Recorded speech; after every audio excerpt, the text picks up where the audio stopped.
All right, everybody. Welcome to Riff Tide.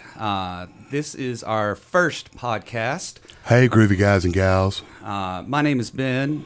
This is Clay. I'm Clay. What's up? And we are podcasting from Bailey Brothers Music Company. We're experimenting with podcasting. Yeah, I mean, as of today, I suppose we are now officially the type of people that cast pods. We're podcasters. Yeah. Not to be confused with Tide podcasters. People still eating Tide Pods. I haven't read anything about it lately, but it's scary to think that people did. Today's topic for this episode is going to be current trends in the music industry. But being that this is our first podcast, you want to start by, I guess, just kind of introducing Bailey Brothers to people. Anybody out there that may not already be familiar? Bailey Brothers, local music store. Kind of blown up with the COVID explosion, selling music gear all over the place. But we've been in Alabama for about 35 years. A lot of musicians work here. They've been out gigging and aren't gigging that much here lately, but we've just been selling music gear and doing church installations, and lots of podcasting gear here lately. It's been kind of crazy. So we're kind of edging in on that, I guess. I mean, thank God for podcasting.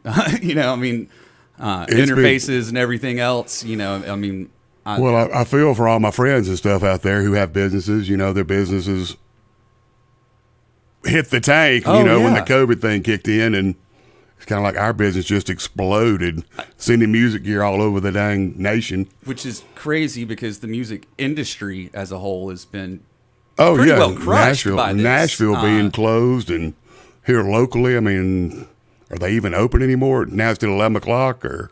What, Nashville? No, here, from everybody here, the bars and venues are open, but only until 11 o'clock. I have not heard anything recently. Yeah, it's much more contagious after 11. Yeah, okay, I get it. Yeah, that makes a lot of sense. Yeah, but I don't think Nashville's open at all. I don't even know anymore. I think they opened and then closed. Yeah, I had. It's so weird. One of the reps told me the other day, who lives up there, that the governor had inflated a bunch of. Eric Stewart, 319, please. The governor had inflated a bunch of numbers to shut down the bars to try and help control everything. It was kind of crazy. It didn't make any sense to me, and I didn't hear anything about it. I tried to find it last night and couldn't find a lot about it. But I hate to think of all those bars and stuff up there, because that's how they make their living. Oh yeah, the whole city lives off tourism and that kind of stuff. Have you traveled much since all this has been? No, I hadn't left been. The state at all? I hadn't been out of the city really. Maybe I've been at the lake a time or three. It was. I went up to North Carolina. Yeah. A wedding. Restaurant thing. Some friends of mine, opened a restaurant, and 20 years ago, I'd promised, Charles, hey, man, you ever open a restaurant, and I will come play your grand opening. And I didn't make it, but I made it for the anniversary one.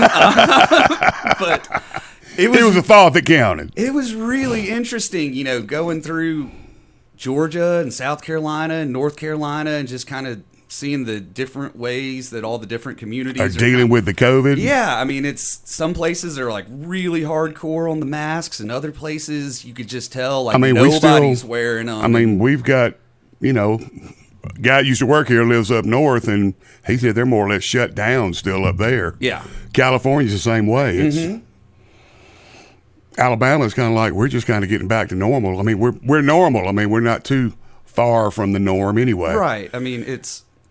I guess maybe this is the new normal, whatever that means. Oh, these I days. hope not. I'm hoping that's going to go away after the election. Who knows? Yeah, let's not get political. I'm sorry. Well, we've, I guess we're already kind of getting somewhat off topic, which is fine. It's good with me, yeah. Trends of music in the 2020. I don't know what kind of trends have been set. Well, what'd you find? If you had to guess, what kind of trends do you think would be going on right now? Tons of more indie music. People recording at home. Oh yeah. Reverb in the bathroom, going back old school. Mm-hmm. No, I've definitely put guitar cabinets in a shower, to get the reverb from it. It's great. That goes back to the 30s. 30 years ago, yeah. But yeah, we are going to go through, the 10 biggest trends right now in music. The first trend that's going on is live streaming, which, you know, we've done a bunch of the live streams. Yeah, here we've been from doing the live store. shows here in the store. That's been a lot of fun. You know, basically, with the way that everything's shut down, if you want to perform, a live stream has kind of become one of your very Mainstays is limited what you got to do. options.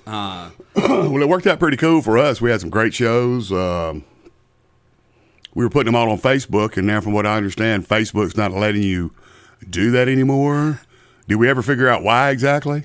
No, We've had some educated guesses.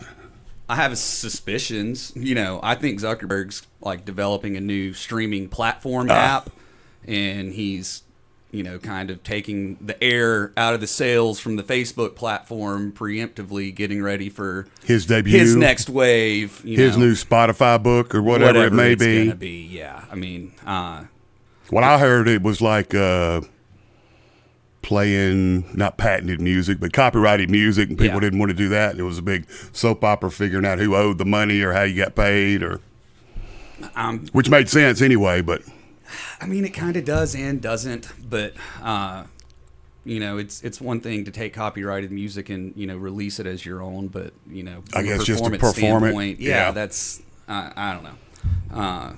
I guess that's all over my pay grade, but. I didn't know you were such a conspiracy theorist there, going after the Zuckerberg thing.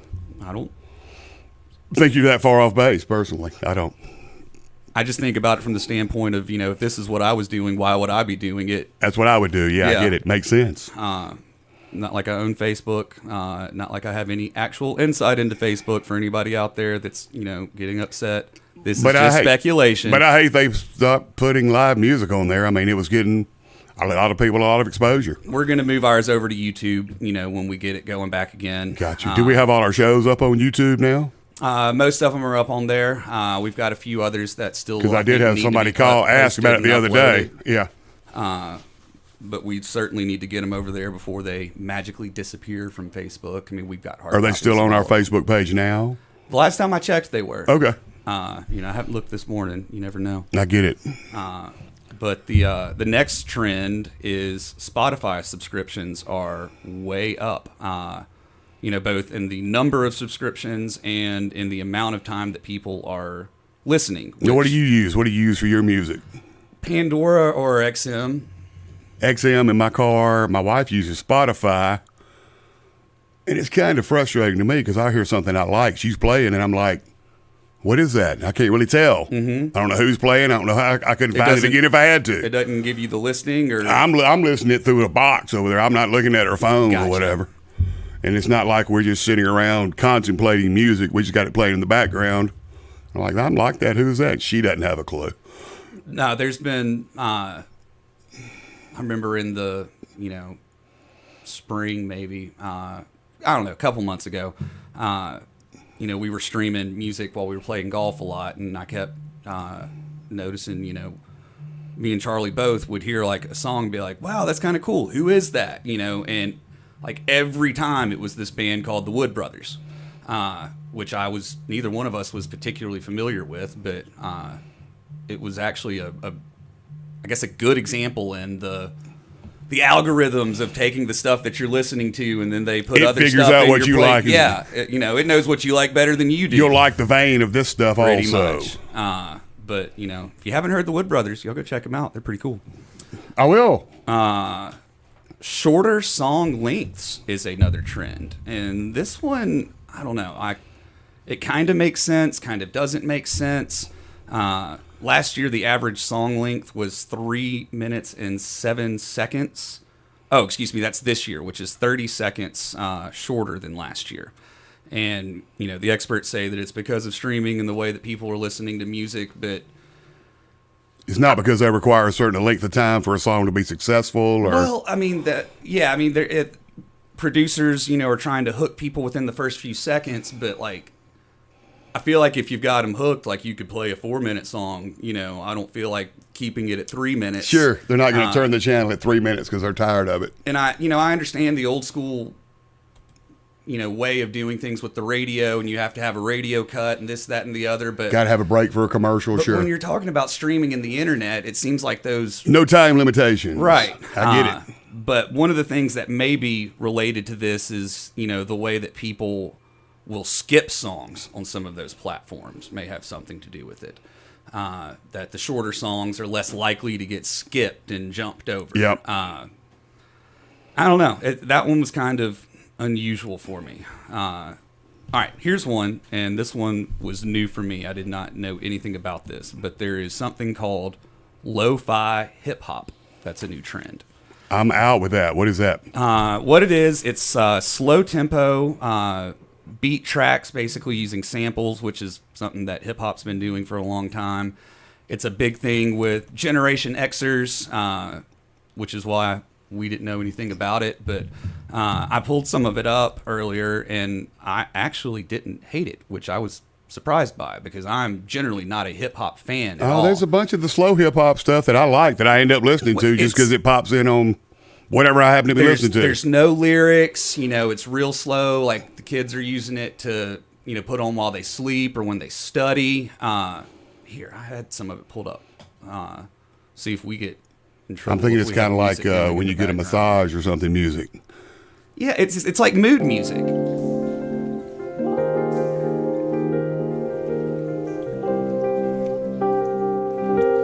I got nothing in my headphones. Oh, it's just coming through the speaker. Fine. Oh yeah. But I mean, it's just something kind of to go in the background. Feel good, relax. You don't have to pay attention. Just enjoy. Exactly. I like it. But it's not like the meditation. It's kind of got that soothing vibe to it with like a little bit more of a backbeat, which I don't know. Like I said, I was not really expecting to like it. It sounds good. I kind of do. I'll have to expose myself to that a little more. Yeah, here's another one that I knew nothing really about, or I don't know, maybe a little. There's a new genre called K-pop, which is like Korean pop, and it's all boy bands, kind of like modeled after the boy bands from the '90s in the U.S. Got you. But I was looking up one of these bands on YouTube, and the page that all of their stuff is streaming from or playing from had 44 million subscribers. So somebody likes it. Yeah, I mean, somebody out there is paying attention for sure. But it's certainly not, what was in my playlist. I didn't care for the K-pop as much as I did the lo-fi. I got you. Podcasting, like we were talking about, obviously has been trending just through the roof, which is related to why, we're doing this now. I think that's been a really interesting thing to see, the influx of and all the different people, in part just, I guess, having the time to do it. For some folks, I think probably even more so than having the time, it's been a necessity in some ways just because you can't get out face to face with people. You got to do something to occupy your time, sure. Businesses are doing it, bands are doing it, artists are doing it. You got to put the word out. It's cheap advertising. I mean, there's a lot of advantages to it for sure. Yeah. I mean, I was a little bit, intimidated at the concept of it because I hadn't been. Well, I mean, before you had that, you had the, what is it, just for people to listen to it on the radio? Talk radio? No, I mean, they play it's not a podcast. It's just audio recording. They listen to it. It's not video though. Or somebody just gets up there and talks the whole thing. Yeah. Is that still a podcast? Yeah. Oh, I got you. Okay. The podcasts, I think, all generally started in audio only formats. Yeah. And there's a bunch of them out there that are still doing audio only. Some people are doing the video, like what we're doing. Seems a lot right less now. interesting because everybody's watching. If podcast on their TV at home. I mean, Joe Rogan's changed the world out there doing it. If your audience is, listening to it in the car, then taking the time to do the video is probably a waste of time. Exactly. Yep. But Howard Stern's been videoing his radio show for 20 years or whatever. Yes. You know, I don't think anybody had done it before he started doing it. Yeah, he's probably the first. You're right. There's another trend that Netflix soundtracks, songs that are featured from, you know, a soundtrack from a Netflix original series are trending and performing better than songs that aren't, which is not something I, you know, really thought about, but it kind of makes sense because, you know, I mean, there's probably more people watching Netflix than TV at this point, you know, and that's Yep, for sure. I mean, it's probably you're one of going the to best get a whole lot outlets. more possibility for exposure on Netflix than you are on podcasting in your car or whatever. Because all the 50 and up people who don't listen to a bunch of podcasts in their car may watch it on Netflix. Yeah. Social media musicians, you know, this reminds me of this one time at an AM show. You know, you met that kid and he's like, hey, you know, what do you do for a living? And he's like, Oh, and he had the camera at the Gibson thing? yeah, you just had his cell phone, Yeah. you know, and he's like, oh, I just YouTube. You know, I got a bunch of followers. And I was like, why don't you get you a good camera? And he was like, oh, no. They want this on there. but there's, you know, just like what that guy was doing, there's, you know, an entire group, demographic, genre, whatever you want to call it now, of artists that are basically just social media artists. You know, Oh, yeah. that's all that is their venue, you know, is YouTube or Facebook or, you know. Jerry Millard told me he was at one of his events. He does like 6 concerts around and about. And they were debuting some new piece of gear. And the guy walked up to it and knew all how to work it real easy. And Jerry was like, they had just put it out. And he was like, well, how do you know how to do it? He said, well, I do it online. I figured out how to do it. And then the guy was really good. Jerry said, I don't remember. He said he was like 14, 15 years old. He said, were you in a band? He's like, no. The guy was playing guitar, just ripping it up. Are you in a band? No, I'm not. I got no desire to be in a band. I just do what I do. And Jerry was like, well, why aren't you in a band? He said, well, I got like 10 million followers and I get a check. I make X amount a year doing this at 15. So why would I want to be in a band? You know, people making a living doing that stuff. It's crazy. The opportunities are boundless out there right now. Oh yeah, I mean that kid's got more insight, you know. He understands it better than we do, probably. Yeah. You know, I mean, there's guys that, you know, spend their entire life trying to get, you know, something going in the music business. Sure. You know, with 4 other bandmates and, you know, Living with a guy in a van, driving yeah. around, playing shows all over the place. it gets old. You And know, this 14-year-old kid's got it figured out. Yeah. I don't know. That's just different. It is what it It makes is. sense. I mean, it really does make Well, sense. times It's are just, a-changing, that's for sure. You know, like video killed the radio star and internet killed the video star and who knows. It all adds up somewhere, I'm afraid. And then the COVID will kill everything else. Easy now. All right. This is the last trend on our list, and this was kind of surprising too, but customized guitars are trending. What did it say about that? Because we're selling a bunch of one-off, really nice guitars. It's been crazy the last 6 months. And when I started thinking about that, I was like, yeah, I guess we have seen that, you know, but I hadn't really thought about it. You know, we had a guy come yesterday to pick up a Tom Anderson that, you know, he'd ordered 6 months ago. Yeah. And it, you know, it finally gotten built. And it was Well, I know Joe said he's placing like his 3rd Seymour Duncan order in the last 6 months. Mm-hmm. Which is 24 or 30 pickups. There's a lot of people that have been, you know, customizing their stuff at home themselves.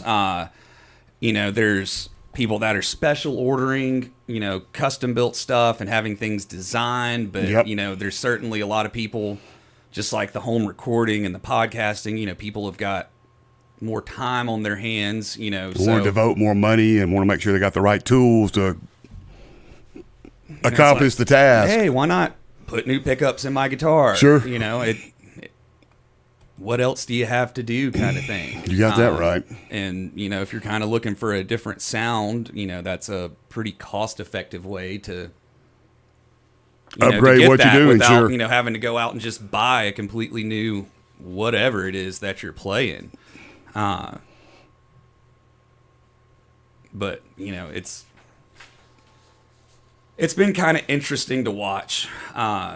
You know, doing what we do here, and you know, kind of like I was saying earlier, the music industry has been just so crushed and devastated. You know, while Well, we go to the NAMM show every year. We didn't have the summer NAMM show. not having the winter NAMM show, They've already canceled the January NAMM show out in California. All the concert people are putting off everything. All the major concert folks, as I understand it, putting everything off till next year at least. I was stoked to see Stacy here this morning. Oh, yeah. You know, He was playing down at UAB. I mean, he had a show at UAB. yeah. I mean, it was encouraging, you know, to know that When he was telling some me folks around here, you know, are at least trying starting to do some music, yeah. You know, Well, he said it was kind of odd. They set up, then they got to leave every 30 minutes. They got to leave the building, got to get out to let everything air out, got to wear a mask and gloves the whole time. I think during the show, 30 minutes, then they have to, as I understand it, everybody clear the building to air out from the trumpet and the saxophone. Sounded like it was going to be a very unique show. what? I don't remember who was playing. Okay. That's Matter of fact, I don't think he told me. He just told me what gear they were needed for the show. I got you. That's why we tore the Tamas off the stage the other day. Because they requested Tamas. Tama makes good stuff. I mean, Bailey Brothers Music, brought to you by Tama. do we know anyone at Tama that can make that happen? Do we need sponsors? We sure. Yeah, we'll take a sponsor or three.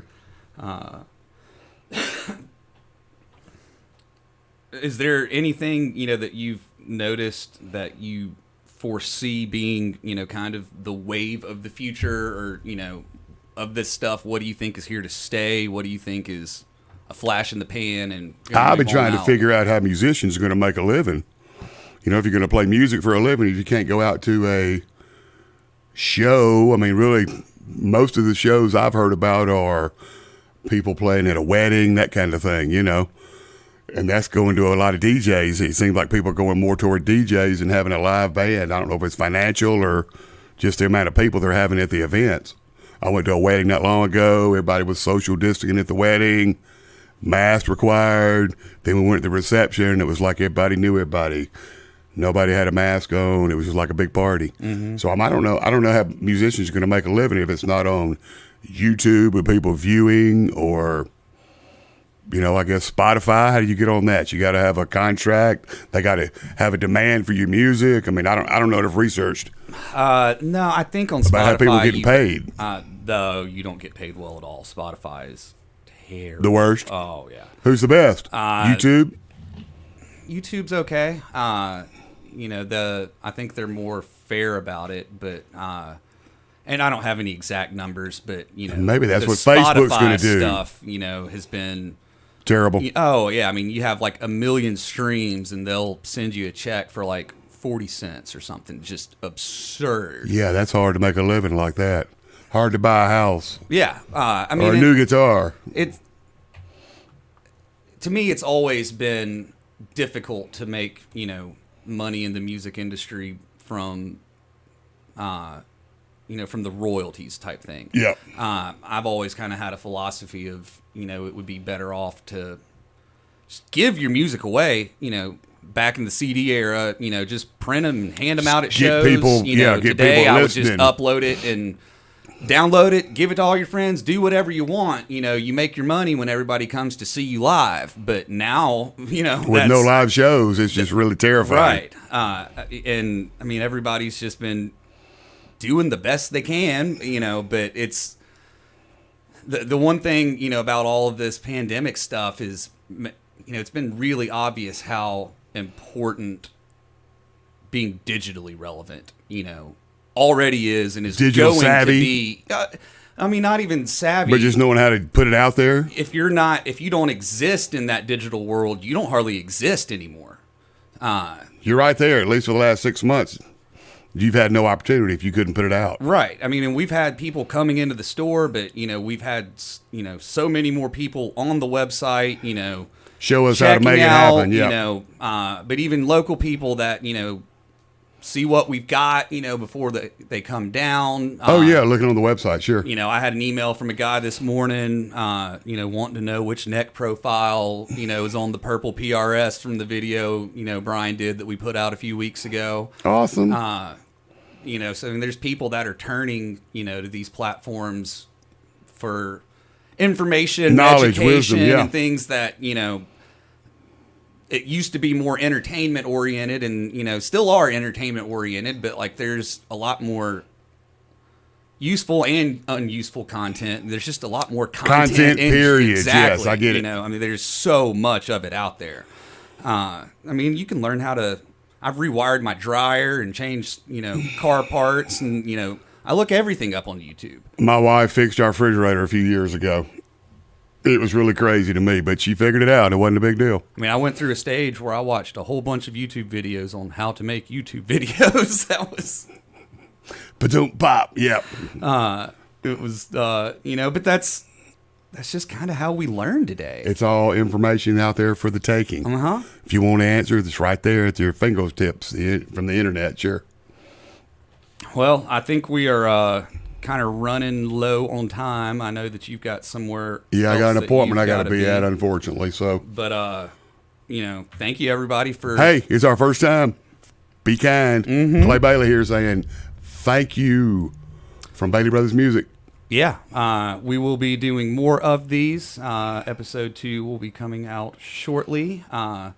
But Riff Tide is brought to you by Bailey Brothers Music Company. Follow us on social media at Bailey Brothers Music, or you can always visit us online at baileybrothers.com, where you are the star. Chicka boom.